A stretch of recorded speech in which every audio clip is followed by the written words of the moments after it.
Hello, this is Valerie Aiello, and you are listening to Idea Diary. Thanks for coming back, y'all. And it's Friday, I think. I'm pretty sure it's Friday. And I'm still running around doing stuff, and I have a backyard party to go to, so I get to socialize today. So I'm excited about that. What is new? So I went and bought a St. Joseph at the Catholic gift store. I bought two. So if you don't know what the St. Joseph statue is, it's a Catholic thing. I don't know if it's something that just regular realtors do, and every realtor knows this because I'm not a realtor, so I don't know the thing. But I know basically if you buy a St. Joseph statue, and they have little home kits, it's supposed to help you sell your home fast.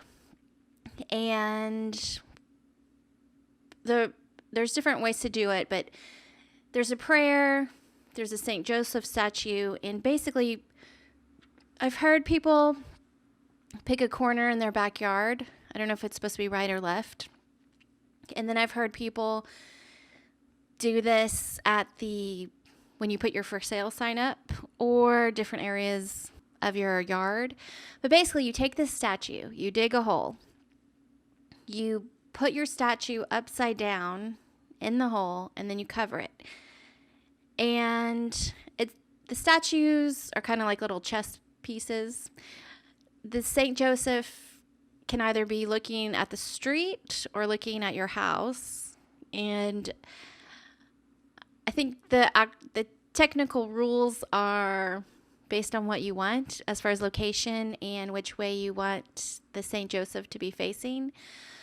But I think everyone's kind of grasped the idea that you put them upside down. And the St. Joseph is supposed to sell your home fast and find a good buyer, a good, honest buyer that's going to make your house sell fast. And that's what you're supposed to do. So the other thing you do with the St. Joseph statue is if you have a job that you like, you're supposed to put this statue somewhere on your desk and let him sit there, and he's supposed to protect your job.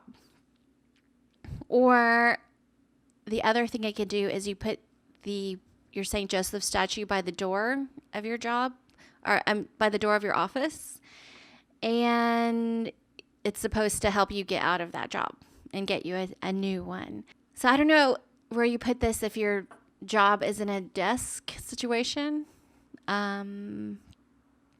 But I think maybe you could just take him to work with you, or hide him somewhere, or keep him in your car as you're going to and from work, and that could help you. You know, it's a good luck charm. It's a Catholic thing. I don't know if people think that's witchcraft or what. I don't know. I just take it as something that is kind of a traditional thing, and if it makes you feel good, why not try it? So if you are worried about your job, go find a St. Joseph statue. I'm sure they sell them online. They also have them in Catholic stores, or, there might be one in your town. If you're worried about your job, or you want to get a new job, you get a St. Joseph statue. If you want your house to sell fast and to a good buyer, you get a St. Joseph statue. I bought that, and I guess gonna send it to a friend and just hope, I'm just trying to give people hope in little different ways. If it's helpful, I feel like, why not try? Okay, what else is new? I did get new flowers yesterday. I haven't organized them all, but I got a mixture again of different flowers. So I'm going to take half. It was like a giant bouquet. So I'm going to take half as presents and keep half for myself. And if I do it correctly, it should be $5 for free flowers, or not free, $5 worth of fresh flowers, that I keep for hopefully 2 weeks. We'll see.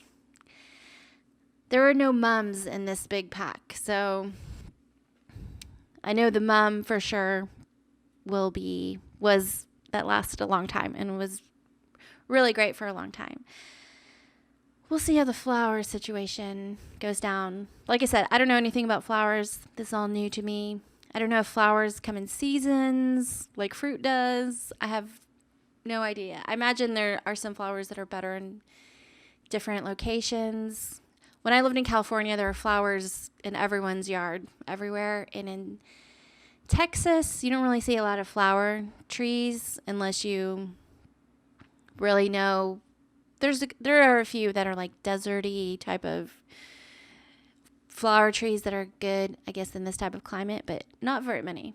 Definitely not very many flowers. We have wildflowers. I was thinking the other day about views because, I get maybe 1 or 2 people watch my videos. Sometimes I'll get like 10 views. And I don't really know who's watching or what it is or why they would click on it, because I'm kind of doing the show cognito.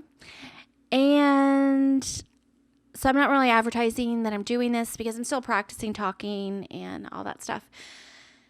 However, I have let a few people know here and there, but I don't think that it's even... When people in your real life, I don't know how interesting it is for you to tell them, I have a YouTube video I talk about stuff that you don't care about. I don't know. But really, even though my views are low, I am getting excited. I don't feel like I'm on an island. I do feel like my goal is to have internet friends in a way. It doesn't have to be like real friends that I meet in person or that I have one-on-one Zoom meetings with or something. But if it's, kind of building a community based on the stuff that I'm interested in and I want to talk about, and I'm sure I'm not like the only person that is interested in the things that I am. And even though I'm weird, I feel like I could have a lot of things in common with a lot of people. I do feel like this talking into a microphone and filming it with a camera and trying to get ideas across, even though it's a struggle for me and I'm working on it and I do feel like I'm getting better, it does feel like talking to a friend. And since I don't really know who's listening, I don't really know who that friend is, but there is some level of... It does feel very comfortable, and I feel like I'm in control of... I feel like a little bit in control of the conversation. Not like in control, meaning that no one can bring any other topics in or something like that. But it feels like I'm trying to be in control of my personality through the camera, which is really hard, and just hopefully people come and hang out and like me and have a conversation with me, either through comment sections or by sending emails of some kind. But yeah, so I'm working on showing my personality and having internet friends, and having 1 or 2 people watch a video is still great to me. I know some people would think that's really depressing and weird, but having anyone watch anything and then getting 8 to 10 to 13 or 15 or 25 people watch a video, that feels like a connection there. It feels really good. So I'm really happy with what's happening. Hopefully I get a lot better at being entertaining and not boring to watch. But, that was just kind of on my mind.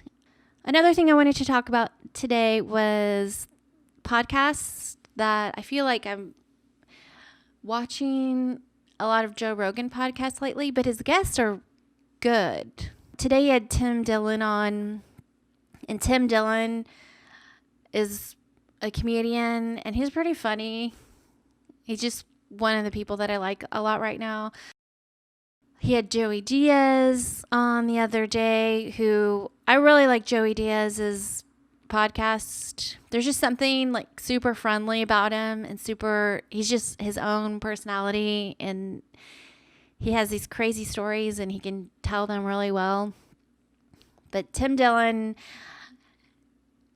he kind of has that angry man comedian shtick about him. Like a mellow Sam Kinison. It's not over the top angry, but when he goes over the top angry, it's like really funny to watch him freak out. But he just kind of makes fun of everybody. He's the insult comic type of comedian, but he does it in a way that if he's insulting you, insult comedy is always funny unless they're talking about you, and then it's like not the greatest. But when he's making fun of people, he really gives that vibe of he really is joking, but like the jokes cut deep, which is really funny. But yeah, so check out the Rogan Tim Dillon episode today. Another thing I was going to talk about was I feel like I'm editing my shows a little bit more than I used to. I feel like when I started, I don't know if it was like just going down a roller coaster fast or something, and I was just, just talking. I felt I was definitely just taking one take and uploading it, and then maybe I would edit out a weird sound or a siren or a dog moment. But it really wasn't editing. And now I'm finding, so I'm doing a 15-minute podcast. I'm spending maybe 20 minutes editing, maybe 25 minutes. I don't know what that's all about, but I feel like I'm watching the show before I upload it, and I'm just taking out the weird moments. And I don't know if that's good or bad. I'm trying to get back to that feeling where I'm just talking a straight 50 minutes and it's working, and I push record, I push stop, and I upload.